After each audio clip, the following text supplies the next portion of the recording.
السلام علیکم ناظرین، چلیں گے سویڈن عبد القیوم صاحب ہمارے ساتھ ہوں گے۔ قمر جاوید باجوہ نے بیان دیا کہ میں نے کوئی ایسی حرکت نہیں کی قرآن مجید اٹھا کر، اور میں نے نواز شریف کو باہر بھجوانے میں بھی کوئی مدد نہیں کی، عمران خان کی گورنمنٹ تبدیل کرنے میں مدد نہیں کی۔ عبد القیوم صاحب سے پوچھیں گے کہ اب اس کی کیا ضرورت پڑ گئی، کسی نے اس سے پوچھا بھی نہیں یہ تو۔ جی سر، یہ کیا آپ سمجھتے ہیں کہ یہ قرآن اٹھا کے سچ بول رہا ہے جس نے اپنے حلف کا پاس نہیں رکھا؟ مبارک صاحب، آج یہ ہے کہ جو باجوہ نے کیا تھا وہ کچھ ڈکا چھپا نہیں تھا۔ ابھی جب پوری دنیا کا پریشر، پورے ملک کے عوام کا پریشر، عدالتوں کا پریشر، وکیلوں کا پریشر، اور سیاستدان بھی، آپ کو پتہ ہے کہ یہ جو مسلم لیگ نون کے دو تین بندے ہیں جو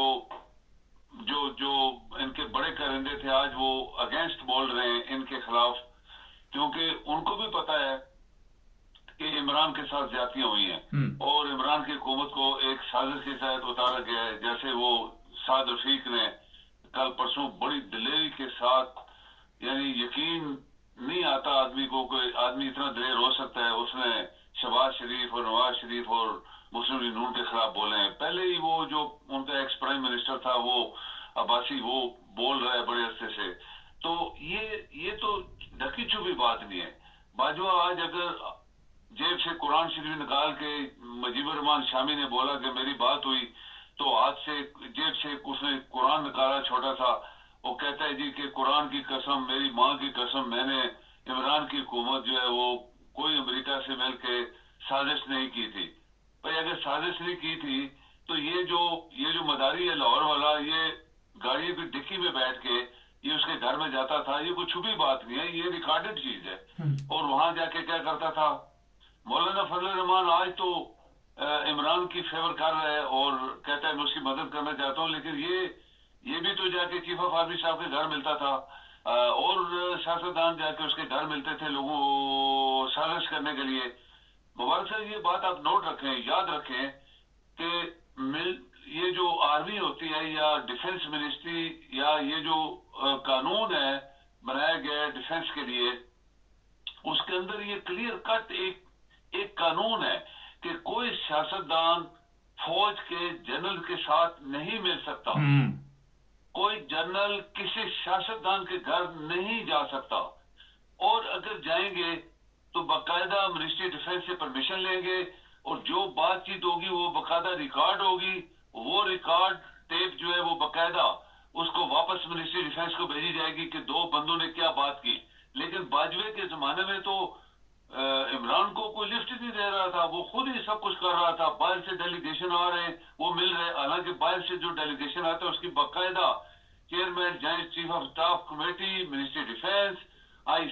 یہ سارے مل کے اجازت دیتے ہیں، تو تب کوئی ڈیلیگیشن جا کے آرمی کے چیف سے ملتا ہے۔ لیکن جتنے ڈیلیگیشن باہر سے، چاہے وہ سیاستدان ہے چاہے کوئی ملٹری کے ڈیلیگیشن، وہ ڈائریکٹ باجوہ ان کو بلا رہا ہے، اور یہاں پرائم منسٹر بھی بیٹھا وہ اس کو پتا بھی نہیں ہے۔ یہ خود عمران نے بولا کہ مجھے انٹیلیجنس بیورو والے، آئی بی والے رپورٹیں دیتے تھے کہ فلاں فلاں بندہ باجوہ سے مل رہا ہے، اور مجھے کسی نے اطلاع نہیں دی، آئی سی نے نہیں دی، یا ڈیفنس منسٹری نے نہیں دی، یا chairman joint chief of staff committee نے نہیں دی۔ لیکن آئی بی والے چونکہ وہ سویلین انٹیلیجنس ایجنسی ہوتی ہے تو وہ ڈائریکٹ پرائم منسٹر کو اطلاع دے رہے تھے یہ ہو رہا ہے یہاں پہ۔ تو یہ تو ابھی وہی بات ہے کہ جب آدمی جھوٹا قرآن اٹھا سکتا ہے، جب ہاتھ میں قرآن جھوٹا اٹھا سکتا ہے، تو پھر اس کے بعد تو اس کا ایمان تو ختم ہو گیا، وہ تو اس کے اوپر کوئی یقین نہیں کر سکتا ایک مسلمان ہے، کیونکہ مسلمان سب سے زیادہ جو ڈرتے ہیں وہ قرآن سے ڈرتے ہیں کہ اللہ تعالیٰ کی کہیں پکڑنا میں ہمارے اوپر آ جائے۔ تو اتنی بڑی سازش، مبارک صاحب، ساری دنیا کو پتا ہے کس طرح ان سیاستدانوں کو ورگلایا گیا، کس طرح اس کے خلاف اکٹھا کیا گیا،